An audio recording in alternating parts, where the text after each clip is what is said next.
Llavors hem estat mirant l'Observatori de Preus de la Generalitat i veiem que cada vegada ells hi guanyen més i nosaltres cada vegada hi perdem més, perquè ara en aquests moments estan ells només amb un quilo d'avellana comuna i guanyen 2,25 €, quan nosaltres se la paguen a 3,25, €1 més per haver de treballar tot l'any i fer les avellanes. Vull dir, aquí és una barbaritat el que guanyen. Demanem que la Generalitat, si ha creat l'Observatori, doncs que el faci servir, que ho revisi i si ha de dir alguna cosa, que ho faci el que hagi de fer, perquè si no estan condenant el sector i els joves a plegar.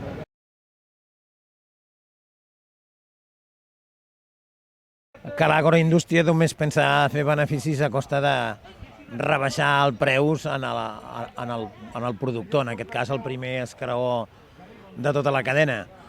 Nosaltres creiem que hi ha d'haver un repartiment just i, per tant, també fem en aquest cas una crida als responsables de les administracions i de fer normes que facin que això no acabi passant. Primer diuen que el preu és llei d'oferta i demanda, aquí veiem que no hi ha llei d'oferta i demanda perquè aquest any no hi ha un excedent de producció, per tant, i després amb els mercats internacionals veiem que hi ha un diferencial molt gros. Amb l'Observatori de la pròpia administració també hi ha un diferencial molt gros. L'única cosa que veiem, escolti'm, després d'observar, vostès pensen fer alguna cosa o no?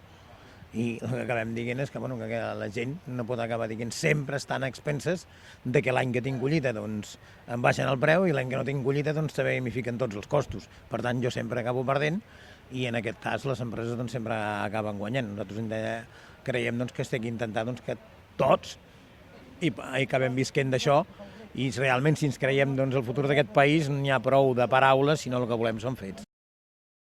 L'any passat va ser un any molt desastrós, amb poca collita, poc preu i humitats i una molt mala campanya, i enguany comptàvem amb fer una recuperació digna, perquè com que no hi va haver avellanes, doncs el mercat aquí intern tampoc no n'hi havia d'avellanes d'aquí de la comarca.